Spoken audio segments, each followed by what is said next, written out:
Like nobody would want to say that, hey, you know what my favorite beer is? That's my dad's beer, right? Like so the largest beer brand has even gone to the extent of airlines, right? So typically when you walk into a bar, right? I don't know if you do that in Ahmedabad.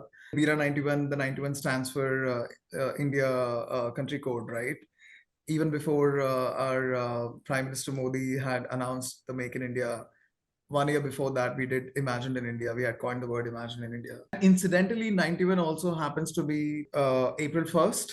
So we did a big April Fool's campaign. How did this idea of the monkey came? Like the overall, the main logo. So if you look at this monkey closely, right, you see that one eye is actually smaller than the other eye.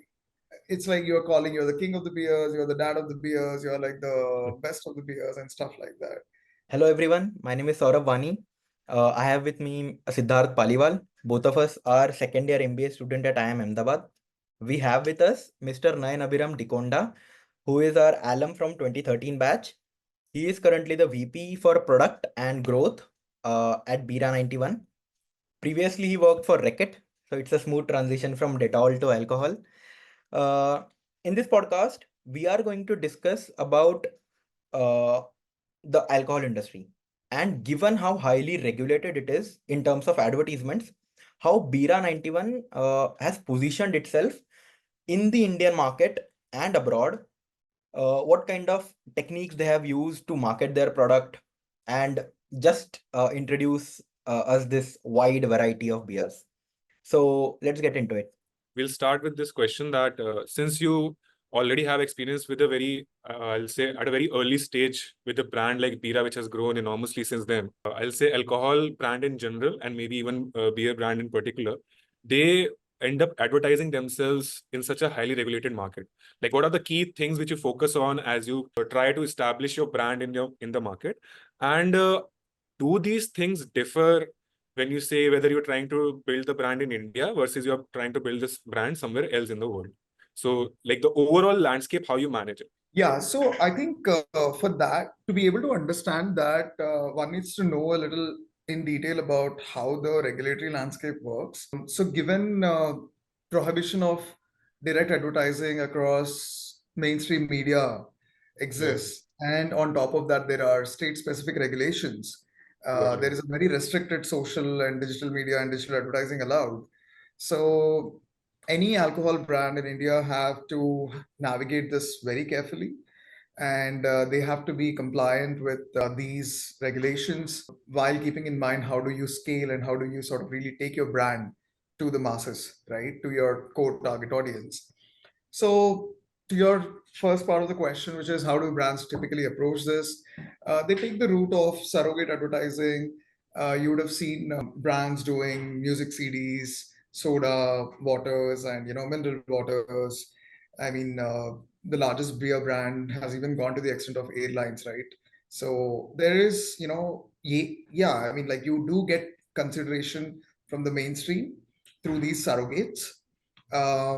But at the same time, over the last decade or so, what's interesting to see is a lot of lifestyle and a lot of alternate channels of brand touch points are also evolving, right?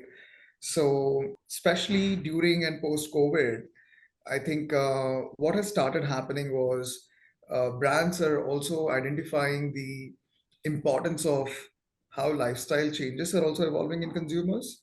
There is a preference for non-alcoholic or a low alcoholic alternatives to spirits or beers, right? So a lot of brands are also taking to 0.0s. So you will, for example, you will see if you open Instamart or any quick commerce, you will see a Budweiser 0.0 or a Hoegaarden 0.0, etc., right? So that's one way of doing advertising, even though you're not necessarily directly selling alcohol, but your brand is still able to get to masses, right? The second is, I think, we have seen fairly good adoption of events, sponsorships, celebrity endorsements, even though, they have to be carefully still navigated in terms of what guardrails and guidelines. Some of these things keep evolving too with time, right?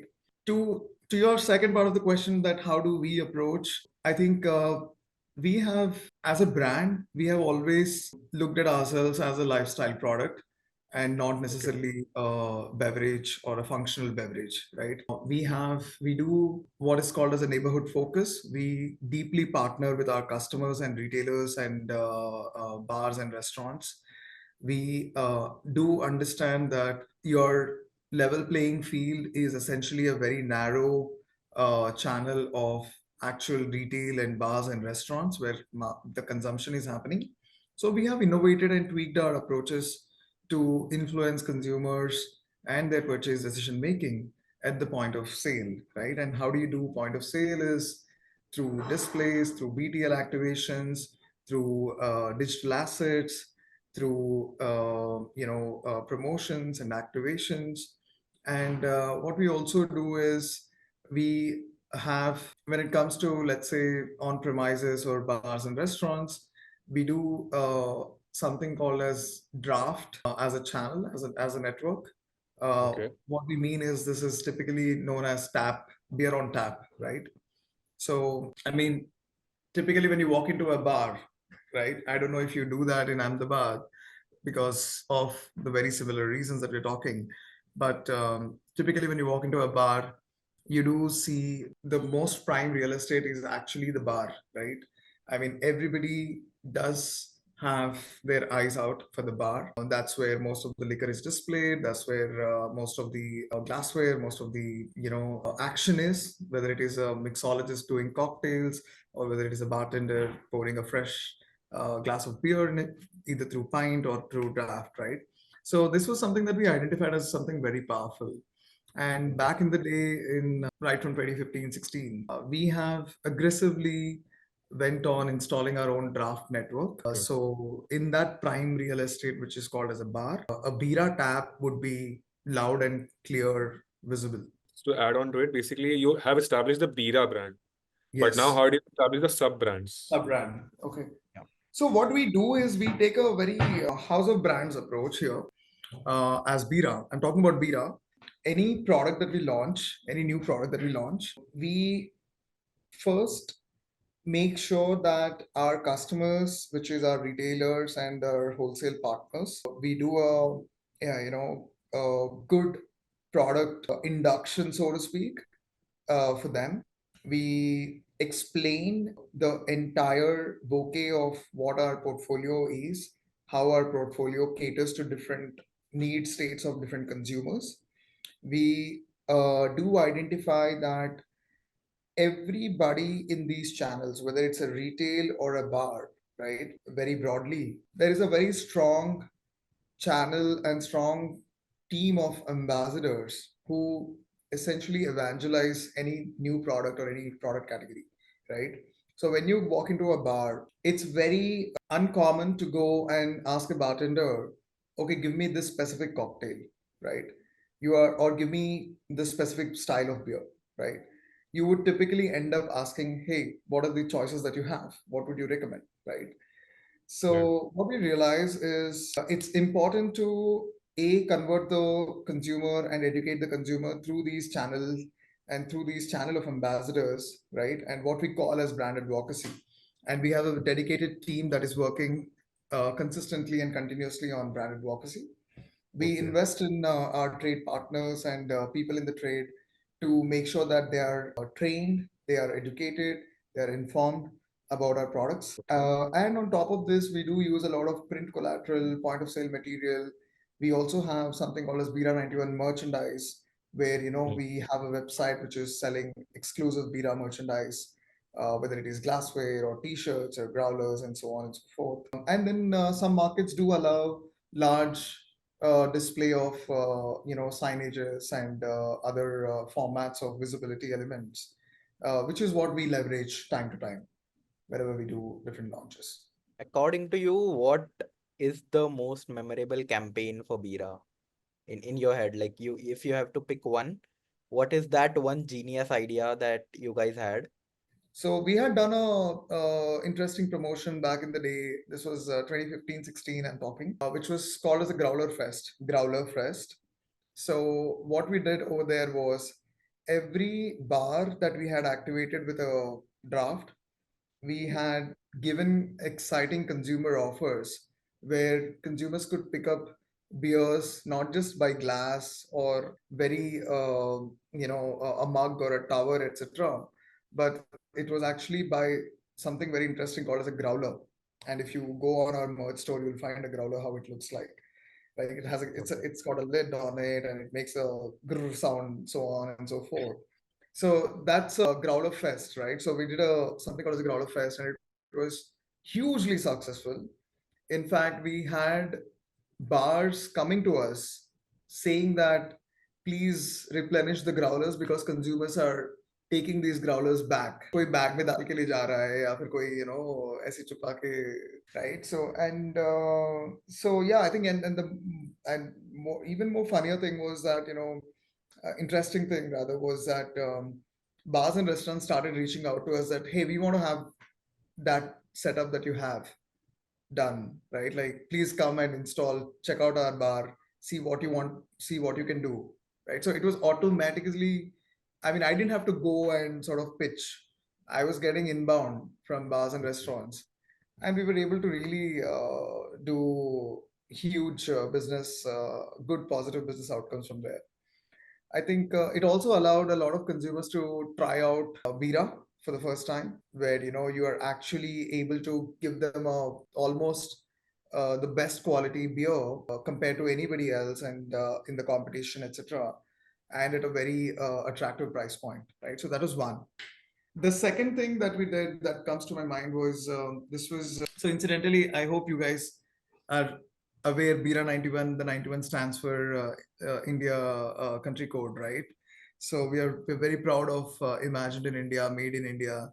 In fact, even before our Prime Minister Modi had announced the Make in India, 1 year before that we did imagined in India. We had coined the word imagined in India, right?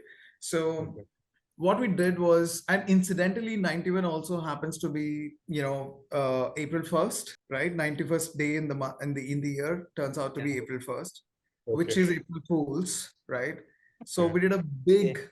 April Fools campaign, and April Fools is actually one of our very strong brand IP slash pillar, whatever you want to call it, right?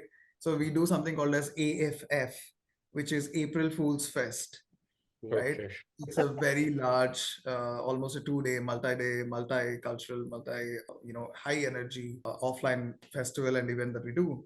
So the first time around when we did AFF, what we had done was we had slashed a pint of bira or a glass of bira to essentially 9.1 rupees, right? So there were literally lines forming out of bars all the way, like, I mean, you can imagine, like, if you're at a temple or something, right? Like there's like a Like iPhone, huge that line. iPhone wala line. Okay. Yes, The something first like that. iPhone, yeah. So that was just a 1 day offer of a glass of bira at 9 rupees 10 pies. And that was another almost like a viral thing, you could say, that took off. Yeah. Oh, so So basically what it'll run. I think we'll use that next year. I was gonna say that if it still works, yeah, maybe you can join this year. How did this idea of the monkey came? Like the overall, the main logo. How did It's that cute monkey, like how, yeah. So so if like you look at this monkey closely, right, you yeah, see that one eye is actually smaller than the other eye, yeah, right? And you see a mohawk on his head, which is Yes. like this hairstyle. yeah. It resembles a crown, Oh yeah, right? Like it's like you have a crown, you're the crown prince or something like that. yeah. So there are two stories here, right? Like two things. So one is whenever so this eye, what does it tell you? Maybe the monkey was just at a bar and it got into a bar fight or some Yeah. brawl or some mischief and some Yeah. kind of fun, right? Some mischief and some this. And monkey, I think, is also that inner monkey, so to speak, that everyone has. And what we want to say to our consumers is that have a bira, loosen, your strings a little bit, enjoy, bring that, inner monkey Let the out, inner monkey out. Yeah, unwind a little Yeah. bit, right? So that's yeah, how some of this ties up. The second thing related to this crown that I was talking about, it's yeah. actually I don't know if I should say this, and I don't know if we should put this out. It's Okay. actually a dig at a lot of the incumbents. So Oh. typically, if you look at Budweiser, right, Mm-hmm. or a Kingfisher, Mm-hmm. the Kingfisher, the name itself has king in it. Yeah. Budweiser says it's the king of beers or something like that, right? Yeah. If you look at a Corona itself, the logo is that crown, right? Now, Like yeah. on, right. So most of the brands have all been doing the same, pretty much, right? Yeah. Like it's like you're the king of the beers, you're the dad of the beers, you're like the best of the beers and stuff like that. We are saying let's put that mohawk on top of a monkey, which has Yeah. just been out of a bar, had a bira or a couple of pints, and let's see, right? And then So became the Monkey King. Yeah. yes. Yeah. Let the consumers judge for themselves who's the king. Correct. And that's also another thing, right? Like, we it's also left a little open to interpretation, so to Yeah. speak. So, moving on to the next question we have for you. So like bringing in the MBA jargon of 4 Ps in marketing and everything. So one Yes. P you would like to specifically focus on is, so in India, the prices are also very highly regulated based on the state you are in. So if you're Correct. going for, it will be much cheaper versus anywhere else in the country. So does price actually feature in your marketing overall campaign? And if it does, how? So for the Indian context, how do you manage this entire spectrum of pricing? We don't necessarily talk about our price point everywhere, Mhm. right? Because we believe price is a very transactional aspect of the consumer Yeah. journey. It makes sense. It is an important point of consideration, and therefore pricing as part of the 4 Ps, like you talked about, is a very very core aspect of the business. So we do pay a lot of attention to how our products are priced, how competitive are they vis-a-vis the incumbents or the other competition, how we can make it more and more attractive to the consumer, how we can also ensure that we have the right unit economics, because as you scale, as you are able to grow, etc., you need to also be able to hit that right price combination, and Yeah. also ensure that for a brand like us, where we are following a house of brand approach, where we have a lot of portfolio within Bira, you need to also ensure that you don't have internal conflict, so to speak, right? So Yeah. you're not confusing the consumer with a lot of overlaps within the price points and considerations, etc., right? So Poaching pricing of, is a, yeah, cannibalization or internal conflict, etc. So pricing is a very important point of consideration, and therefore it's an essential part of not just the marketing and the brand strategy, but also the overall company's financial health as well, right?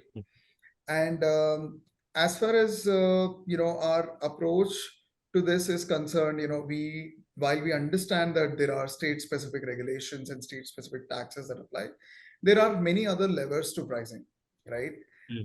All the way from your raw material to packaging material to your state taxes, imports and export levies, to logistics, to what kind of carton you use, what kind of paper you use, what kind of print you use, and so on and so forth. There are multiple things that go into pricing, right? Our approach has always been to position our portfolio in such a fashion where consumers have a bira to reach out to at every price point. So all the way from our mass market portfolio, which competes with, let's say, a Kingfisher Strong or a Hayward's or a Tuba, where we have our brand called as Bira 91 Boom, all the way up to, let's say, competing with an imported brand, which is probably 3x or 4x Kingfisher Strong, where we have our Imagine India and limited release portfolio like the India Pale Ale or the Malabar Stout and so on. Okay. So we do ensure that there is proper pricing and proper strategy towards pricing. And the way we communicate this is like I talked about earlier, through print, person, etc. And of late, we've also seen, I guess it was during COVID, that there's a lot of digital information also available. Briefly, for some time, there were some states that allowed e-commerce or home delivery of alcohol, like West Mm. Bengal, Maharashtra, Jharkhand, etc. And there you would see people typically listing our products and talking about our price points, etc.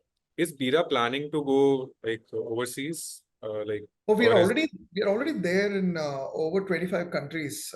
We have our presence in the US, UK. We are present in the Asia Pacific, as well as all the way up to New Zealand. We are present in the Middle East. We have been playing our international foray almost dating back to 2016-17. okay? Because we truly believe we are a brand of brand new, we are that brand for new generation, for this generation of Indian consumers, and Indian consumers could be anywhere, right? Yeah. And what we also do very interestingly is, while April Fools is one of our core IP, so to speak, we also do something called as the International Curry Week, and we associate with curry.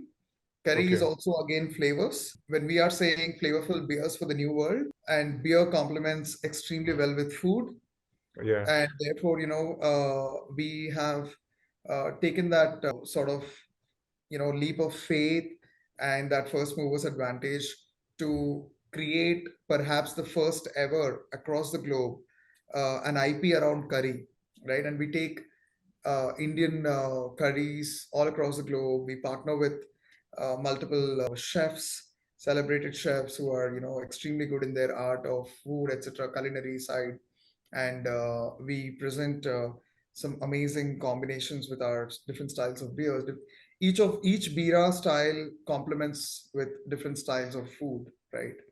Yeah. And so that's curry is something very interesting that plays out very well for us in our international strategy as well. Okay. So, is there any specific strategy for the thekas which we have in India, or just Yeah, the so you mean say the ones where you're not allowed to display? yeah Yeah. so suppose if I want to start a brand, can I just go and tell them that okay, you can limit this space for me? Is there something of a Yes, possible yes, yes, you can do that. and So do? that's where the warm shelves come into play. Mhm. You are allowed to do visibility, etc. At least in some, if not all. Some markets are completely no go, where you're not even allowed to do any kind of advocacy or any kind of promotion. Okay. But at the same time, what's interesting is, just like I gave you the example of draft when it Mhm. comes to bars. Mhm. In the case of retail, Mhm. because beer is preferred to be served chilled, you have an opportunity to put your own chillers or coolers, so to Mhm. speak, that can then sort of make sure that it's your product that is always in there, because you can go and say that, hey, this is something that I had given, and therefore I would want only my products to be there. Mhm. And B, because it's chilled, it's probably most likely going to be the Yeah. first preferred beer for the Yeah. consumer. Mhm. So there are such nuances. Okay. Yes. So, sir, I think elaborating on the part of advertising itself, the surrogate advertising especially. So, like, I personally had this question, like, how do brands decide what sort of surrogate to go to? Like, if we go for a CD for an alcohol brand, I'm not able to create that connection in my mind. How does that in any way contribute to your, original brand? And So and and, and on top of that, let's say if Bira had to choose one surrogate product. Let's say Bira had no issues tomorrow to create a TV advertisement, and they had to choose one such product. What would hmm. that be? So I'll tell you about, why don't I tell you about the kind of surveys that we've used, right? I talked about the merch store. Yeah. We also did something called as the Bira hot sauce. This is again linked to the curry and flavors and stuff, right? So we even sold our Bira hot sauce, and I was on Amazon and stuff, and it's something that we are working in progress. We're bringing it back, etc. But your earlier question, Siddharth, I think it really puzzles me too. Like, how does someone correlate a beer or a spirit to a soda or a CD? I Yeah. think it's just a plain old lack of innovation and creative thinking, to be honest. Okay. Because I think, at the end of the day, it's not like you're the best in mineral water, right? I mean, how can Yeah. you potentially, appeal to your end consumer in some product category which you don't know anything about, right? Exactly. I understand now brands getting into 0.0, like I said, Hmm. because that's where you're actually creating non-alcoholic alternatives, right? And that's very interesting. So I think early on, like I said, we've always taken a fairly new and unorthodox approach. So we had decided very consciously that we will not do what everybody has been doing for all these years. And we decided to go the merch route, and it really helped. It really worked out fairly well for us. I think, we were immediately able to see a very